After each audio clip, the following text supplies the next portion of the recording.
పెద్ద పెద్ద హోర్డింగ్లు పెట్టుకున్నారు కదా, కోట్లు ఖర్చు పెట్టారు కదా, ఒక్కొక్క సభకి 30 కోట్లు 40 కోట్లు ఎంత ఖర్చు పెట్టారు సిద్ధం సభకి సభలకు. మరి రాజశేఖర రెడ్డి గారి కోసం ఒక సభ ఎందుకు పెట్టలేదు మీరు? 75వ జయంతి కోసం కనీసం ఒక సభ పెట్టడం కాదు కదా, కనీసం వైసీపీ నాయకులు కార్యకర్తలైనా కలిసి నివాళులు అర్పించారా? ఏం చేశారు మీరు? ఇలాగైనా రాజశేఖర రెడ్డి గారి జయంతి జరుపుకోవాల్సింది. 75వ జయంతి కదా, స్పెషల్ కాదా? మీకేం అనిపించలేదా? మా నాయకుడు కాబట్టే, మా తండ్రి కాబట్టే, మా కాంగ్రెస్ పార్టీ ఓన్ చేసుకుంది కాబట్టే రాజశేఖర రెడ్డి గారి కోసం మేము అంత పెద్ద సభ పెట్టడం జరిగింది.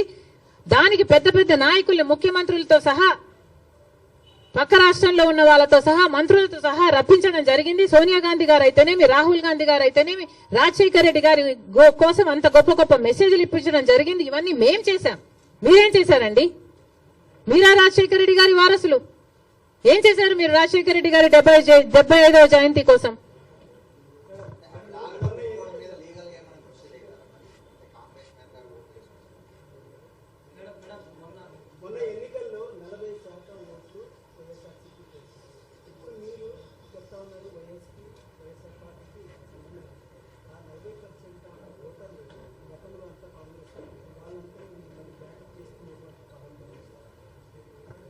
తప్పకుండా చేస్తాం.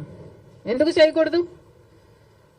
ఏ 39% వైసీపీకి ఓట్లేసిన వాళ్ళు ఉన్నారో వాళ్ళందరూ చంద్రబాబు గారు ముఖ్యమంత్రి కాకూడదు అని ఓట్లేసిన వాళ్ళు. అంటే గత ఎన్నికలు మొత్తము చంద్రబాబు ముఖ్యమంత్రిగా కావాలా, లేకపోతే చంద్రబాబు గారు ముఖ్యమంత్రిగా వద్దా అన్న లైన్ మీద జరిగింది. ముఖ్యమంత్రిగా చంద్రబాబు గారు వద్దు అనుకున్న వాళ్ళు మొత్తం వైసీపీకి వేశారు. ఎందుకంటే కాంగ్రెస్ కి ఆ ఛాన్స్ లేకపోయింది కాబట్టి, కాంగ్రెస్ వాజ్ టూ వీక్ కాబట్టి ముఖ్యమంత్రి స్థాయిలో చంద్రబాబు వద్దు అన్న వాళ్ళు జగన్మోహన్ రెడ్డి గారికి వేశారు తప్పితే జగన్మోహన్ రెడ్డి గారు ఫ్యాన్స్ ఏం కాదు. వాళ్ళంతా కాంగ్రెస్ పార్టీ నుంచి అక్కడికి పోయిన వాళ్ళే. వాళ్ళంతా మా వాళ్ళండి. మా వాళ్ళని మళ్ళీ మేము ఓన్ చేసుకోవడంలో తప్పేముంది? ముమ్మాటికి ట్రై చేస్తాం. That 39% is actually belongs to the Congress. మా ఓటు బ్యాంక్ అది. చూపిస్తాం అది కూడా 2029 కల్లా.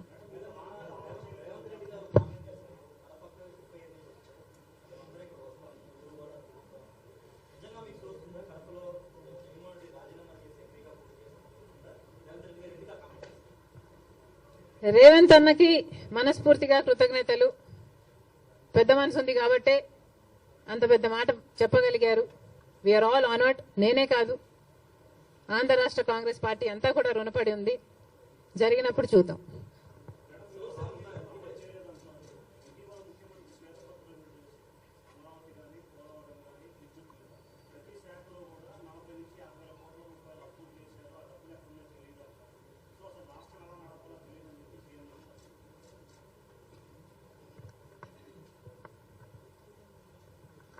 రాష్ట్రం ఎలా నడపాలో సీఎం తెలియదు అని చెప్తున్నారు అంటే నేను నమ్మను.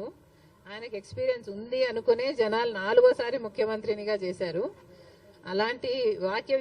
అలాంటి స్టేట్మెంట్ ఇచ్చుంటాడు అని నేను అనుకోను. ఒకవేళ ఇచ్చుంటే that's very very irresponsible. He has to figure out a way how to take this forward. చాలా అన్యాయం. చంద్రబాబు గారు 5 సంవత్సరాలు ముఖ్యమంత్రిగా ఉండి 2 లక్షల కోట్ల అప్పు చేస్తే జగన్మోహన్ రెడ్డి గారు 5 సంవత్సరాలుగా ఉండి 8 లక్షల కోట్ల అప్పు చేశారు. ఇక్కడ నుంచి ఎలా ముందుకు వెళ్ళాలి అనేది చంద్రబాబు గారు ఫిగర్ అవుట్ చేసుకోవాలి. అందుకు టైం పట్టొచ్చు. అందుకనే మేము ఇప్పటి నుంచి వీఆర్ నాట్ స్పెషల్ స్టేటస్ మీద, పోలవరం మీద, రాజధాని మీద మేము ఇప్పటి నుంచి ధర్నాలు కొట్లాట్లు చేయటం లేదు. ఎందుకంటే మాకు కూడా తెలుసు హీ నీడ్ సమ్ టైం. కానీ ఉచిత ప్రయాణం ఆడవాళ్ల కోసం అన్నది అది వెంటనే చేయొచ్చు కదా అన్నదే నా పాయింట్. మహిళలకు మొన్న అమలాపురంలో ఒక ఆడబిడ్డ మీద అత్యాచారం జరిగింది, నంద్యాలలో జరిగింది. ఇలాంటివన్నీ ఆపడానికే, మహిళలకు కొంచెం సెక్యూరిటీ కలిగించడానికే సచ్ అన్ ఈజీ స్కీమ్ కదా. తెలంగాణలో 2 రోజుల్లో అమలు చేశారు.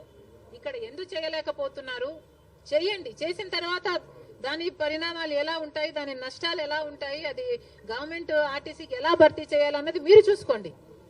కానీ మీరు ఆల్రెడీ వాగ్దానం ఇచ్చారు కాబట్టి నిలబెట్టుకోండి అని మాత్రమే మేము చెప్తున్నాం.